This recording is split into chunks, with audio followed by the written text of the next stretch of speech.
ചെമ്പനിപ്പൂ സീരിയലിൻ്റെ വരാനിരിക്കുന്ന ഒരു എപ്പിസോഡ് റിവ്യൂ വിശേഷങ്ങളിലേക്ക് എല്ലാവർക്കും സ്വാഗതം. കഴിഞ്ഞ എപ്പിസോഡിൽ നമ്മൾ പറഞ്ഞ് അവസാനിപ്പിച്ചിട്ടുണ്ടായിരുന്നത് രേവതിയെ കൊണ്ട് ജോലി എടുപ്പിക്കാൻ വേണ്ടി ശ്രമിക്കുകയാണ് നമ്മുടെ ചന്ദ്ര. എന്നാൽ ഇത് കണ്ട് സഹിക്കാൻ വയ്യാതെ അച്ചമ്മ പറയുന്നുണ്ട്, നീ നിന്റെ വീട്ടിൽ മരുമോളെ കൊണ്ട് ജോലി എടുപ്പിക്കുന്നതല്ലേ, അതുപോലെ തന്നെ എൻ്റെ വീട്ടിലെ മരുമോൾ നീ ആയതുകൊണ്ട് തന്നെ ഭക്ഷണമെല്ലാം നീ ഉണ്ടാക്കണമെന്ന് പറയുകയാണെ. അയ്യോ അമ്മേ, ഇത്രയും ഭക്ഷണം ഞാനെങ്ങനെ ഉണ്ടാക്കുക എന്നുള്ള കാര്യം ചോദിക്കുമ്പോഴേക്കും എന്തിനാ നീ ഒറ്റയ്ക്ക് ഉണ്ടാക്കുന്നത്, നിനക്ക് മറ്റു 2 മരുമകളുണ്ടല്ലോ, അവരെ വിളിക്കാൻ വേണ്ടി പറയുകയാണ്. അങ്ങനെ ചന്ദ്രമതി അവരെ വിളിക്കുന്ന ആ രംഗത്തോട് കൂടിയിട്ടായിരുന്നു ഇന്നത്തെ റിവ്യൂ അവസാനിച്ചിട്ടുണ്ടായിരുന്നത്. അതിൻ്റെ വിശേഷങ്ങൾ കേൾക്കാത്തവരാരെങ്കിലും ഉണ്ടെങ്കിൽ അതിൻ്റെ ലിങ്ക് ഞാൻ ഐക്കാർട്ടിലും അതുപോലെ പിൻ കമൻ്റായിട്ടും കൊടുത്തേക്കാം കേട്ടോ. ബാക്കി വിശേഷങ്ങൾ നോക്കാം. ചന്ദ്രമതി വിളിച്ച പ്രകാരം തന്നെ ശ്രുതിയും അതുപോലെ വർഷയും കൂടി അങ്ങോട്ടേക്ക് വരുന്നുണ്ട്. എന്താ ആൻറ്റി വിളിച്ചതെന്നുള്ള കാര്യം 2 പേരും വന്ന് ചോദിക്കുന്ന സമയത്ത് അച്ചമ്മ പറയുന്നുണ്ട് കേട്ടോ, ഞാനാണ് വരാൻ വേണ്ടി പറഞ്ഞത്, ഭക്ഷണം ഉണ്ടാക്കാൻ വേണ്ടി പോവാണ്, നിങ്ങൾ 2 പേരും കൂടി ചേർന്നിട്ട് ഓരോരോ ജോലി ചെയ്യേ. ഇത് കേൾക്കുമ്പോൾ ശ്രുതിയും അതുപോലെ വർഷയും ചന്ദ്രമതിയെ നോക്കുന്നുണ്ട് കേട്ടോ. ചന്ദ്രമതി തിരിഞ്ഞിങ്ങനെ നിൽക്കുവാണ് മുഖം മാറ്റിയിട്ട്. ഞങ്ങളോ എന്നുള്ള കാര്യം ശ്രുതി അച്ഛമ്മയുടെ അടുത്ത് ചോദിക്കുമ്പോൾ അതെ, നിങ്ങൾ നിങ്ങളുടെ അമ്മായിമ്മയ്ക്ക് സഹായമായിട്ട് നിൽക്കണം, അതിന് രേവതി ഇല്ലേ അച്ഛമ്മ എന്നുള്ള കാര്യം ശ്രുതി ചോദിക്കുമ്പോൾ അവൾ അവിടെ നിന്നോട്ടെ, നിങ്ങളുടെ അടുത്ത് ഞാൻ പറഞ്ഞത് ചെയ്യേ, എന്താ നിനക്ക് ഭക്ഷണം ഉണ്ടാക്കിയിട്ടൊന്നും ശീലമില്ലെന്ന് ചോദിക്കുകയാണേ. കുറച്ചൊക്കെ അറിയാന്ന് ശ്രുതി പറയുന്ന സമയത്ത് അത് മതി. അപ്പോഴേക്കും വർഷ പറയുന്നുണ്ട്, അച്ഛമ്മേ എനിക്ക് ഭക്ഷണം ഉണ്ടാക്കാൻ അറിയില്ല, ഞാൻ കിച്ചന്റെ പരിസരത്തേക്ക് പോലും പോവാറില്ല, ഭക്ഷണം ഉണ്ടാക്കാൻ അറിയില്ലെങ്കിലും തിന്നാൻ അറിയുമെന്നുള്ള കാര്യം ചോദിക്കുന്നുണ്ട്. അതേ അച്ഛമ്മേ, ഭക്ഷണം കഴിക്കാൻ എനിക്കിഷ്ടം, ഞാനൊരു ഫുഡിയാണെന്ന് പറയുമ്പോൾ എന്ത് കുടിയോ? അച്ഛമ്മേ, ഫുഡി എന്ന് പറഞ്ഞു കഴിഞ്ഞാൽ നന്നായിട്ട് ഭക്ഷണം കഴിക്കുന്നവരെ പറയുന്നതാണ്, നന്നായിട്ട് ഭക്ഷണം കഴിക്കാൻ വേണ്ടി പഠിച്ചിട്ടുണ്ടല്ലോ, അപ്പോൾ കുറച്ച് ഭക്ഷണം ഉണ്ടാക്കാൻ പഠിച്ചാൽ എന്താ? ഒരു പെണ്ണായിട്ട് നീ എന്ത് അന്തസ്സോട് കൂടിയിട്ടാ പറയുന്നത് ഭക്ഷണം ഉണ്ടാക്കാൻ അറിയില്ല എന്നുള്ള കാര്യം? അപ്പോഴേക്കും വർഷ തിരിച്ചു ചോദിക്കുന്നുണ്ട് കേട്ടോ, അല്ല അച്ഛമ്മേ, പെണ്ണാണെന്ന് കരുതിയിട്ട് ഭക്ഷണം ഉണ്ടാക്കണം അറിയണമെന്നുണ്ടോ? ആർക്ക് വേണമെങ്കിലും ചെയ്യാലോ അത്. എന്താ നീ പറഞ്ഞത്? അച്ഛമ്മ കുറച്ച് ദേഷ്യത്തോടു കൂടി ചോദിക്കുമ്പോഴേക്കും അതിനിടയ്ക്ക് ചന്ദ്രമതി കയറുന്നുണ്ട്. അയ്യോ അമ്മേ, അവള് ഡബ്ബിംഗ് ജോലിയാണ് ചെയ്യുന്നത്, അവൾ അത് ചെയ്യുന്നത് കൊണ്ട് അവൾക്ക് വേറെ ഒന്നിനും സമയം കിട്ടാനില്ല. നാട്ടിലെ മഹാറാണിയാണെന്നുണ്ടെങ്കിലും വീട്ടിൽ വന്നു കഴിഞ്ഞു കഴിഞ്ഞാല് വീട്ടിലെ ജോലികൾ ചെയ്തേ പറ്റുള്ളൂ. അപ്പോഴേക്കും ശ്രുതിയാണെന്നുണ്ടെങ്കിൽ ശ്രുതിയെ സപ്പോർട്ട് ചെയ്യുന്ന രീതി പറയുന്നുണ്ട് കേട്ടോ. അച്ഛമ്മേ, ശ്രുതി രാവിലെ ബ്യൂട്ടി പാർലറിൽ പോയി കഴിഞ്ഞു കഴിഞ്ഞാൽ രാവിലെ തൊട്ട് വൈകുന്നേരം വരെ അവിടെ നിന്ന് വർക്ക് ചെയ്യും, ഭക്ഷണം ഉണ്ടാക്കുന്നത് ആർക്ക് വേണമെങ്കിലും ചെയ്താൽ പോരെ എന്നുള്ള കാര്യം ശ്രുതി ചോദിക്കുമ്പോൾ അത് ശരിയാ, ഭക്ഷണം ആർക്ക് വേണമെങ്കിലും ഉണ്ടാക്കാം, പക്ഷേ അത് ബാക്കിയുള്ളവർക്ക് കഴിക്കാൻ വേണ്ടി പറ്റുന്ന രീതിയിൽ ഉണ്ടാക്കണമല്ലോ, അതൊരു പ്രത്യേക കഴിവാണ്, അത് എല്ലാവർക്കും കിട്ടില്ല എന്നുള്ള കാര്യം പറയുമ്പോഴേക്കും ശ്രുതി അതാണ് അച്ഛമ്മേ ഞങ്ങളും പറഞ്ഞത്, അത് ഞങ്ങൾക്ക് വരില്ല എന്ന് പറഞ്ഞിട്ട് മാറി നിന്നാ എങ്ങനെ ശരിയാവുക, കൂടെ നിന്നിട്ട് ജോലി ചെയ്ത് പഠിക്കണം. അച്ഛമ്മ പാർവന്റെ അടുത്ത് പറയുന്നുണ്ട്, കുറച്ച് മുളക് എടുത്ത് കൊടുക്ക്, ആ ശ്രുതി അമ്മിയിൽ വെച്ച് അരയ്ക്കട്ടെ എന്നുള്ള കാര്യം കേട്ടോ. പക്ഷേ നീ ഇരുന്നിട്ട് ആ പച്ചക്കറി കരിയെ. അപ്പോഴേക്കും ചന്ദ്രമതി ചോദിക്കുന്നുണ്ട്, അപ്പൊ അമ്മ രേവതി ചുമ്മാ കാലാട്ടിങ്ങാണ്ട് കസേരയിൽ ഇരിക്കുകയാണോ എന്നുള്ള കാര്യത്തെക്കുറിച്ച്. അതാണ് നിന്റെ പ്രശ്നമല്ലേ, നീ ജോലി ചെയ്യുന്ന കാര്യം ആലോചിച്ചിട്ടല്ല നിനക്ക് ഭയം, അവൾ ജോലി ചെയ്യാതിരിക്കോ എന്നുള്ളൊരു ആവലാതിയാണല്ലേ. അവളെ മടിച്ചൊന്നുമല്ല, ഞാൻ ജോലി ചെയ്യണ്ട എന്ന് പറഞ്ഞാലും അവൾ എന്തെങ്കിലുമൊക്കെ ചെയ്തുകൊണ്ടിരിക്കും. എന്തായാലും സംസാരിച്ചുകൊണ്ട് നിൽക്കാണ്ട് പെട്ടെന്ന് തന്നെ ജോലി തുടങ്ങാൻ നോക്ക്. അങ്ങനെ അച്ഛമ്മ എണീറ്റ് പോകുന്ന സമയത്ത് പുറകെ അച്ഛമ്മേ എന്ന് പറഞ്ഞുകൊണ്ട് ശ്രീകാന്ത് ചെല്ലുന്നുണ്ട് കേട്ടോ. അച്ഛമ്മേ, ഞാൻ വേണമെങ്കിൽ ഭക്ഷണം ഉണ്ടാക്കാം, എൻ്റെ ജോലി അതല്ലേ എന്നുള്ള കാര്യം ചോദിക്കുമ്പോൾ നിന്റെ ജോലി എന്തോ ആവട്ടെ, നിന്റെ ഭാര്യയ്ക്ക് ഭക്ഷണം ഉണ്ടാക്കാൻ അറിയില്ലെങ്കിൽ നീയല്ലേടാ പഠിപ്പിച്ചു കൊടുക്കേണ്ടത്. തുടർന്ന് ശ്രുതി പറയുന്നുണ്ട്, അച്ഛമ്മേ, ശ്രുതിക്ക് ഇതൊന്നും ശീലമുള്ളതല്ല, പിന്നെ അവളാണെങ്കിൽ അടുക്കളയിൽ പോയി കഷ്ടപ്പെട്ട് കഴിഞ്ഞാൽ ഭയങ്കരമായിട്ട് വേർക്കും. അതെ അച്ഛമ്മേ, ഞാൻ വേണമെങ്കിൽ ഹെൽപ്പ് ചെയ്യാന്ന് ശ്രീകാന്തു. ഓ അങ്ങനെയാണല്ലേ, എന്തായാലും 2 പേരും ഇങ്ങോട്ട് വന്നതെന്നുള്ള കാര്യം പറയണേ, എന്തോ ഗിഫ്റ്റ് കിട്ടുന്ന തോന്നുന്നതെന്ന് ശ്രുതി പറയുന്നുണ്ട്. അങ്ങനെ കുനിഞ്ഞു നിർത്തിക്കണ്ട് മുതുകിനിട്ടിട്ട് 2 കുത്തു കൊടുക്കാനുണ്ട് 2 പേർക്കും. ഭാര്യയ്ക്ക് ഭക്ഷണം ഉണ്ടാക്കാൻ അറിയില്ല എന്നുള്ള കാര്യം എന്തൊരു പെരുമയോട് കൂടിയിട്ടാണ് നീ സംസാരിക്കുന്നത്. ആമ്പിള്ളേരാരും വീട്ടിലിരിക്കണ്ട, 2 പേരും നാടൊക്കെ ഒന്ന് ചുറ്റിക്കറങ്ങി വാടാ പോടാ എന്ന് പറഞ്ഞിട്ട് 2 അവിടെ നിന്ന് ഓടിച്ചു. നിങ്ങൾ 3 പേരും എന്താ നോക്കി നിൽക്കുന്നത്, പെട്ടെന്ന് തന്നെ ജോലി ആരംഭിക്ക്. രേവതി വാ, പൊങ്കലിന് ചില കാര്യങ്ങളൊക്കെ ചെയ്ത് തീർക്കാനുണ്ടെന്ന് പറഞ്ഞിട്ട് രേവതിയും കൂട്ടിയിട്ട് അച്ഛമ്മ അവിടെ നിന്ന് പോവാണ്. അച്ഛമ്മ പോയി കഴിഞ്ഞതിന് ശേഷം അച്ഛമ്മേന്റെ അടുത്ത് പറഞ്ഞല്ലോ അറിയില്ല എന്നുള്ള കാര്യം ശ്രുതി പറയാണേ. അപ്പോഴേക്കും വാട്ട് ഇസ് ദിസ് ആന്റി എന്നൊക്കെ പറഞ്ഞിട്ട് അങ്ങ് വർഷം തുടങ്ങുമ്പോഴേക്കും അയ്യോ ഒച്ച വെക്കല്ലേ, എന്തൊക്കെ പറഞ്ഞിട്ടും കാര്യമില്ല, അവര് നമ്മളെ വെറുതെ വിടില്ല. എന്തായാലും നിങ്ങൾ 2 പേരും കൂടി ചേർന്നിട്ട് എനിക്ക് സഹായം ചെയ്തു തന്നാൽ മതി.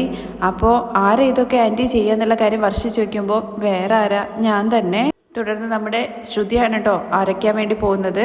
പാറമ്മ അഴുക്കിൽ നിന്ന് തന്നെ പറയുന്നുണ്ട്, ആദ്യം മഞ്ഞൾ വെച്ച് ചതക്കി, അത് കഴിഞ്ഞിട്ട് മുളക് അരയ്ക്കുക എന്നുള്ള കാര്യം കേട്ടോ. മുളക് അരയ്ക്കുന്ന കാണുമ്പോൾ മുമ്പ് ചെയ്ത് നല്ല ശീലമുള്ള പോലെ ഉണ്ടല്ലോ എന്ന് പാറമ്മ പറയുന്നുണ്ടേ. അങ്ങനെ പാറമ്മ ചോദിക്കുന്നുണ്ട്, നീ മലേഷ്യക്കാരിയാണെന്നല്ലേ പറഞ്ഞത്, എന്നിട്ടും നല്ല ഭംഗിയായിട്ട് ചെയ്യുന്നുണ്ടല്ലോ എന്നുള്ള കാര്യം. അപ്പോഴേക്കും ചന്ദ്രമതി, അയ്യോ ശ്രുതി, നിനക്ക് എങ്ങനെയാ മോളെ ഇതൊക്കെ പരിചയം? അത് ആന്റി, എനിക്കൊരു കാര്യം ഒരു തവണ പറഞ്ഞു തന്നാൽ മതി, നന്നായിട്ട് ചെയ്യാൻ വേണ്ടി പറ്റുമെന്ന് പറഞ്ഞിട്ട് അഡ്ജസ്റ്റ് ചെയ്യാൻ കേട്ടോ ശ്രുതി. അത് കഴിഞ്ഞ് നമ്മുടെ പച്ചക്കറി അരിഞ്ഞുകൊണ്ടിരിക്കുന്നുണ്ട് വർഷ. ആ സമയത്ത് ഇത് ഇങ്ങനെ തന്നെ ഇട്ടിട്ട് കുക്ക് ചെയ്താൽ പോരെ എന്നുള്ള കാര്യം ചോദിക്കുന്നുണ്ട്. ഇത് കേൾക്കുമ്പോൾ ആദ്യം ചന്ദ്രമതി ഞെട്ടുന്നുണ്ട്. അത് കഴിഞ്ഞിട്ട് ഈ മുരിങ്ങക്കായൊക്കെ അതുപോലെ തന്നെ നമുക്ക് കഴിക്കാൻ വേണ്ടി പറ്റില്ലല്ലോ, അതുകൊണ്ടാണ് കഷ്ണം മുറിക്കുന്നത്. അങ്ങനെ ഉള്ളി എടുത്തിട്ട് മേലെ വല്ല വെട്ട് കഷ്ണം വെട്ടുന്ന പോലെ പലകയിൽ വെച്ച് അടിക്കുന്നൊക്കെ ഉണ്ട് കേട്ടോ. അയ്യോ അങ്ങനെയൊന്നും ചെയ്യല്ലേ, മെല്ലെ പതുക്കെ ചെയ്താൽ മതി, ഒരു ധൃതിയും ഇല്ല എന്നൊക്കെ പറയുകയാണെ. അതിനിടയ്ക്ക് പച്ചക്കറി അരിഞ്ഞുകൊണ്ടിരിക്കുന്ന സമയത്ത് വർഷയുടെ കൈ മുറിയാണ്. എന്തോ ജീവൻ പോകുന്നത് പോലെയാണ്. വർഷയാണെങ്കിൽ മുറി പറ്റിയിട്ട് മൊത്തം ഓട്ടമാണ് കേട്ടോ. ചന്ദ്രമതി പുറകെ ചെല്ലുന്നുണ്ട്. അതിന്റെ പുറകെ തന്നെ ശ്രുതിയും. ഇവരെന്തോ ഓട്ട മത്സരം നടത്തുന്ന പോലെയാണ് കേട്ടോ. പുറത്തുനിന്ന് ഒരാൾ വന്ന് നോക്കിയാൽ അങ്ങനെ അച്ഛമ്മ വന്ന് നോക്കുന്ന സമയത്ത് 3 പേര് എന്താ ജോലി ചെയ്യാതെ ഓട്ട മത്സരം നടത്തുന്നതെന്ന് പറയാണ്. അങ്ങനെ അച്ഛമ്മയ്ക്ക് ഇത് കണ്ട് ദേഷ്യം പിടിച്ചിട്ട് നിർത്തടി എന്ന് പറയാൻ കേട്ടോ.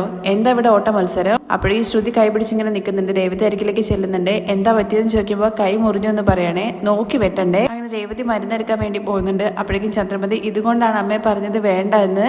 അങ്ങനെ മഞ്ഞൾപ്പൊടിയിൽ കൊണ്ടുപോയി മുക്കുന്ന സമയത്ത് അയ്യോ ഇറ്റ്സ് പെയിനിങ് എന്നൊക്കെ പറഞ്ഞിട്ട് വർഷ കൂവി വിളിക്കുകയാണ് കേട്ടോ. എന്നിട്ട് വർഷ പറയുന്നുണ്ട് ഇവിടെ അടുത്തെവിടെയെങ്കിലും ഹോസ്പിറ്റൽ ഉണ്ടെന്നുണ്ടെങ്കിൽ കൊണ്ടുപോയി കാണിക്കുക എന്നുള്ള കാര്യത്തെക്കുറിച്ച്. വാ ശ്രുതി ചേച്ചി നമുക്ക് പോകാന്നൊക്കെ പറയുന്ന സമയത്ത് എന്തിനാ ഹോസ്പിറ്റലിൽ പോകുന്നത്? ജോലി എടുക്കുന്ന സമയത്ത് കൈ മുറിയാത്ത ഏത് പെണ്ണുങ്ങളുണ്ടാവുക? കൈ നോക്കണ്ടേ എന്തോരം മുറിഞ്ഞിട്ടുണ്ട് എന്നുള്ള കാര്യം. ഇതിനൊരു വഴിയുണ്ടെന്ന് പറഞ്ഞിട്ട് ചുണ്ണാമ്പ് എടുപ്പിക്കുകയാണ് കേട്ടോ. എടുത്തിട്ട് അതിനകത്ത് വെക്കുമ്പോഴേക്കും ഭയങ്കര എരിച്ചിലെഴുന്നിട്ട് കൂവി വിളിക്കുന്നുണ്ട്. ഞാൻ ഹോസ്പിറ്റലിൽ പോയിക്കോളാം എന്നൊക്കെ ചുണ്ണാമ്പ് വെക്കുന്നതിന് മുമ്പേ വർഷ പറയുന്നുണ്ട് കേട്ടോ. ഹോസ്പിറ്റലിൽ ഇവിടെ ഉള്ളത് ഈവനിങ്ങിൽ മാത്രമേ ഡോക്ടർ വരുള്ളൂ. ഇനിയിപ്പോൾ ഹോസ്പിറ്റലിൽ പോകണമെന്ന് അത്ര നിർബന്ധമാണെങ്കിൽ അടുത്ത നാട്ടിലേക്ക് എവിടേക്കെങ്കിലും പോകേണ്ടിരുന്നു പറഞ്ഞിട്ട് അച്ഛമ്മ അങ്ങ് പോവാണ് കേട്ടോ. അച്ഛമ്മ പോകുന്ന സമയത്താണ് ചന്ദ്രമതി പറയുന്നത് ഇതാ പറയുന്നത് അവരവരുടെ ജോലി അവരവർ ചെയ്യണോ എന്നുള്ള കാര്യം. അപ്പോഴേക്കും അച്ഛമ്മ ചോദിക്കുന്നുണ്ട് അല്ല ചന്ദ്രേ, നീ ഭക്ഷണം ഉണ്ടാക്കുന്ന സമയത്ത് നിന്റെ കൈ മുറിഞ്ഞിട്ടേ ഇല്ലേ? എല്ലാത്തിനും ഓരോന്നും പറയാൻ നിൽക്കണ്ട. വർഷേ നീ കുറച്ചു നേരം ഉള്ളിൽ പോയിട്ട് റെസ്റ്റ് എടുത്തോ. ശ്രുതിയും ചന്ദ്രമതിയും കൂടി പെട്ടെന്ന് തന്നെ വേഗം ബാക്കി ജോലി നോക്ക്. ഇത് കേൾക്കുമ്പോൾ രേവതി പറയുന്നുണ്ട് അച്ഛമ്മ ഞാൻ വേണമെന്നുണ്ടെങ്കിൽ അവരെ ഹെൽപ്പ് ചെയ്യുക എന്നുള്ള കാര്യം. അതൊക്കെ അവർ ചെയ്തോളും, നീ വാ എന്ന് പറഞ്ഞിട്ട് രേവതിയും കൂട്ടിയിട്ട് അവിടുന്ന് പോവാണ് കേട്ടോ അച്ഛമ്മ. അങ്ങനെ ഭക്ഷണം ഉണ്ടാക്കാൻ വേണ്ടി തുടങ്ങിയിട്ടുണ്ടോ. അടുപ്പിൽ ഊതിയിട്ട് ചന്ദ്രമതി ആകെ പെടുന്നുണ്ട്. വർഷ ചോദിക്കുന്നുണ്ട് കേട്ടോ അല്ല ആന്റി നമ്മളെന്താ സ്റ്റോണേജിലാണോ ഉള്ളത്? ഇപ്പോഴും അടുപ്പൊക്കെ യൂസ് ചെയ്യുന്നത്, ഗ്യാസ് ഒന്നും ഇല്ലേ എന്നുള്ള കാര്യം ചോദിക്കുമ്പോൾ ഇവിടെ ഇങ്ങനെയാണ് ഡി, മണ്ണിന്റെ അടുപ്പിൽ ചെയ്താൽ മാത്രമേ ടേസ്റ്റ് ഉണ്ടാവുള്ളൂ എന്നുള്ള കാര്യം പറഞ്ഞിട്ട് മനുഷ്യന്റെ ജീവൻ എടുപ്പിക്കുകയാണ്. അപ്പോഴേക്കും ശ്രുതി ആന്റി താ എന്ന് പറഞ്ഞിട്ട് ഞാൻ ഊതാന്ന് പറഞ്ഞ് ഊതിക്കൊണ്ടിരിക്കുകയാണ്.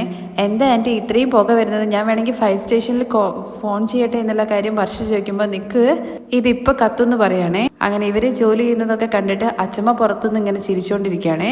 ഇതൊക്കെ കണ്ടിട്ട് രേവതി അങ്ങനെ പോകുന്ന സമയത്ത് കൈ പിടിച്ച് നിർത്തുകയാണ് കേട്ടോ. ഇരിക്കിവിടെ എന്ന് പറയുന്നുണ്ടേ. അയ്യോ പാവാണ് എന്നുള്ള കാര്യം പറയുന്ന സമയത്ത് നീ എന്തിനാ അവർക്ക് പാവം തോന്നുന്നത്? നിന്നെ അത്രയ്ക്കും കൊല്ലാക്കൊല ചെയ്യിപ്പിക്കുന്നില്ലേ അവള്? പിന്നെ നീ എന്തിനാ അവളൊരു പാവം എന്നൊക്കെ പറയുന്നത്? അതിന് അച്ഛമ്മേ മറ്റുള്ള 2 പേരും എന്ത് ചെയ്തു എന്നുള്ള കാര്യം ചോദിക്കുമ്പോ ഒരു ജോലിയും ചെയ്യാണ്ട് ഇങ്ങനെ ഇരിക്കുവല്ലേ.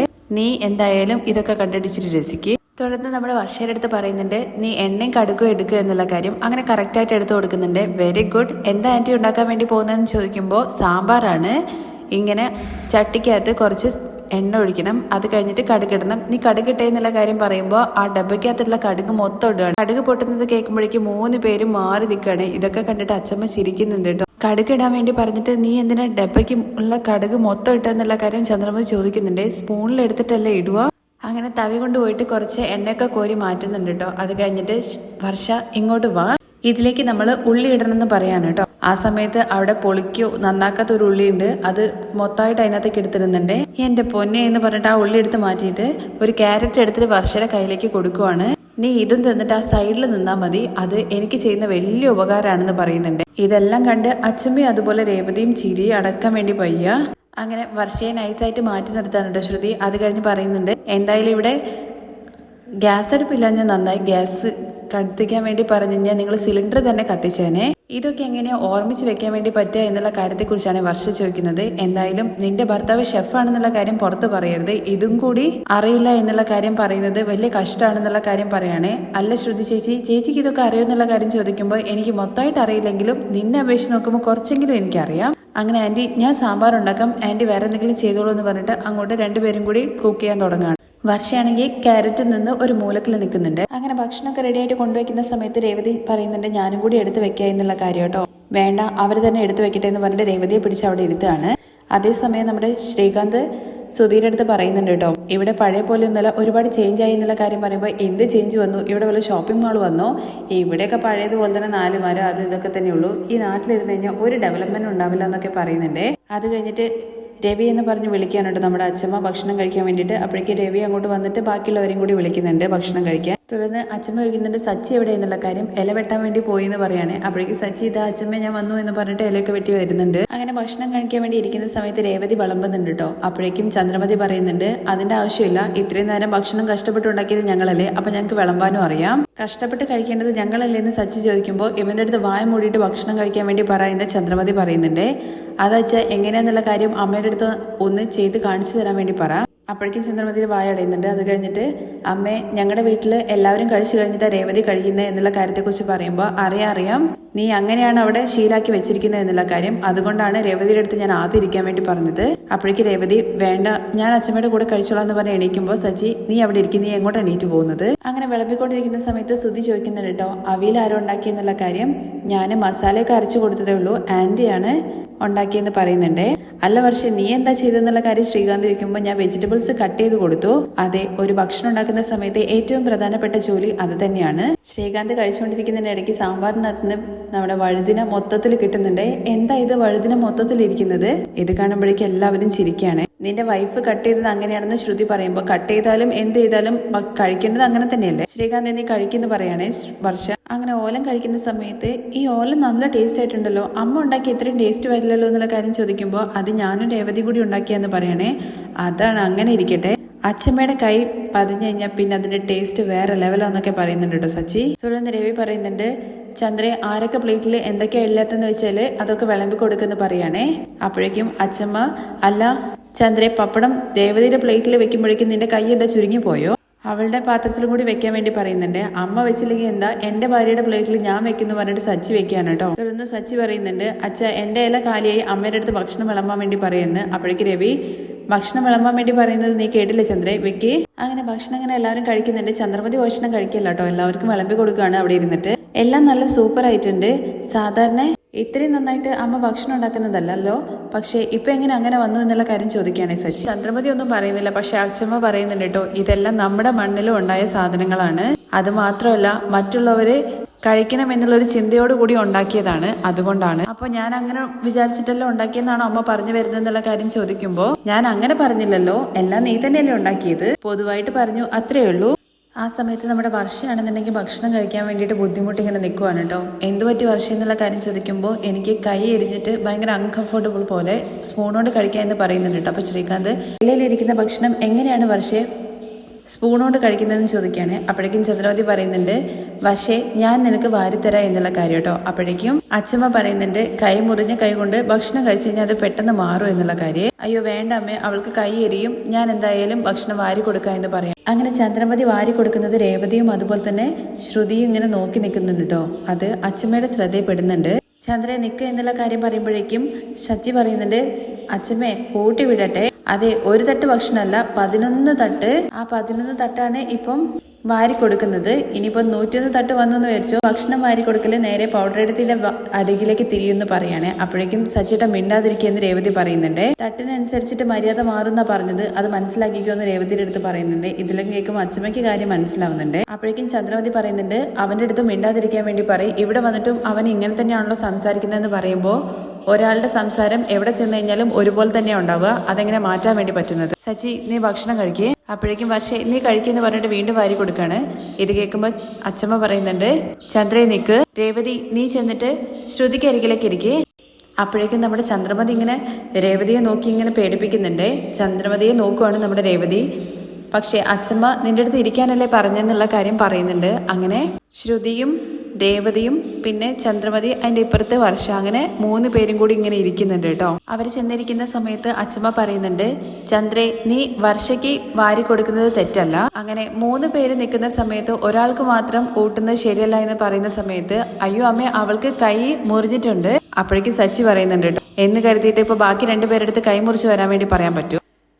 ചന്ദ്ര ഈ വീട്ടിലെ എല്ലാവരും തുല്യരാണ്, എല്ലാവരും തുല്യരായിട്ട് കാണണം. വർഷയ്ക്ക് ഭക്ഷണം വാരി കൊടുക്കണ്ടെന്ന് ഞാൻ പറയില്ല, 3 പേർക്കും നീ വാരി കൊടുക്കുന്നത് എനിക്ക് എന്റെ കണ്ണുകൊണ്ട് കാണണം എന്ന് പറയാണ്. എന്തിനാ അമ്മേ അവര് തന്നെ കഴിച്ചോളില്ല എന്നുള്ള കാര്യം ചന്ദ്രമതി ചോദിക്കുമ്പോൾ ഞാൻ പറഞ്ഞത് ചെയ്യ്. അമ്മായിമ്മയാവുന്ന സമയത്ത് എല്ലാവരെയും ഒരുപോലെ കാണണം. അത് മനസ്സിലാക്കി തരാൻ വേണ്ടിയിട്ടാണ് പറഞ്ഞത്. അതല്ലാതെ നീ 3 മരുമക്കളുമായിട്ട് സന്തോഷമായിട്ടിരിക്കുന്നത് എനിക്ക് കാണണ്ടേ. വേറൊന്നിനും വേണ്ടി പറയല്ല, ഭക്ഷണം വാരി കൊടുക്ക്. അങ്ങനെ ചന്ദ്രമതി വാരി കൊടുക്കാണ് കേട്ടോ. ശ്രുതിക്കും അതുപോലെ വർഷയ്ക്കും നല്ല രീതിയിൽ കൊടുക്കുന്നുണ്ട്. പക്ഷെ രേവതിയുടെ മുഖത്തേക്ക് ഇങ്ങനെ ഇടുന്ന രീതിയിൽ ഒരു പ്രത്യേക രീതിയിലാണ് കേട്ടോ കൊടുക്കുന്നത്.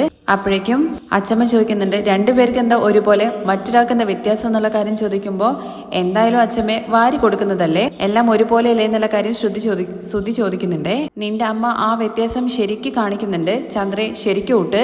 എന്തിനാ അമ്മ വീണ്ടും എന്നുള്ള കാര്യം ചോദിക്കുമ്പോൾ തിരിച്ച് ഇങ്ങോട്ട് ചോദിക്കണ്ട, മര്യാദയ്ക്ക് വാരി കൊടുക്ക്. അങ്ങനെ രേവതിക്ക് നല്ല രീതിയിൽ തന്നെ ഭക്ഷണം വാരി കൊടുക്കുന്നുണ്ട് കേട്ടോ. ആ സമയത്ത് സച്ചി പറയുന്നുണ്ട്, ഈ സർക്കസിനകത്ത് റിംഗ് മാസ്റ്റർ കണ്ടിട്ടില്ലേ, അവരെ കാണുന്ന സമയത്ത് എല്ലാവരും ഭയപ്പെടുന്നു പറഞ്ഞ് തുടങ്ങുമ്പോഴേക്കും സച്ചി നീ എന്താ പറയാൻ വേണ്ടി വരുന്നെന്നുള്ള കാര്യം എനിക്കറിയാം.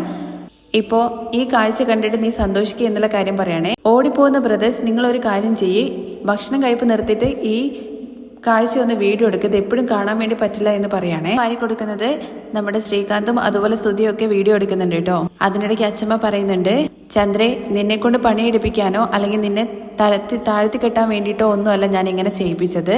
നീ 3 പേർക്കും വാരി കൊടുക്കുന്ന സമയത്ത് അവരുടെ സന്തോഷം കണ്ടോ, അത് കണ്ടിട്ട് നീയും സന്തോഷപ്പെടണം. ഇത് കാണുന്ന സമയത്ത് അമ്മ എനിക്കും ഭയങ്കര സന്തോഷമുണ്ടെന്ന് രവി പറയാണ്. ഇങ്ങനെ തന്നെ എപ്പോഴും നമ്മുടെ കുടുംബം ഇരിക്കണം എന്നുള്ള കാര്യം പറയുമ്പോഴേക്ക് സച്ചി പറയുന്നുണ്ട്, അച്ഛൻ പറയുന്നത് പോലെ സംഭവിച്ചു കഴിഞ്ഞ് കഴിഞ്ഞാൽ നമ്മുടെ കുടുംബത്തില് ഭാരത് രത്നം അവാർഡ് വരും. അമ്മ അധികം വൈകാതെ അവാർഡ് മേടിക്കുന്ന തോന്നുന്നത്. ആ സമയത്ത് സച്ചിയെ നോക്കി പേടിപ്പിക്കുന്നുണ്ടോ ചന്ദ്രമതി.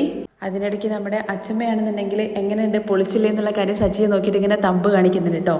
ആ രംഗത്തോട് കൂടിയിട്ടാണ് മറ്റൊരു എപ്പിസോഡിന്റെ രംഗം അവസാനിക്കുന്നത്. ബാക്കി വിശേഷങ്ങൾ കേൾക്കാൻ താല്പര്യമുണ്ടെന്നുണ്ടെങ്കിൽ നെക്സ്റ്റ് എപ്പിസോഡിൽ നിന്ന് കമന്റ് ചെയ്യണേ. താങ്ക്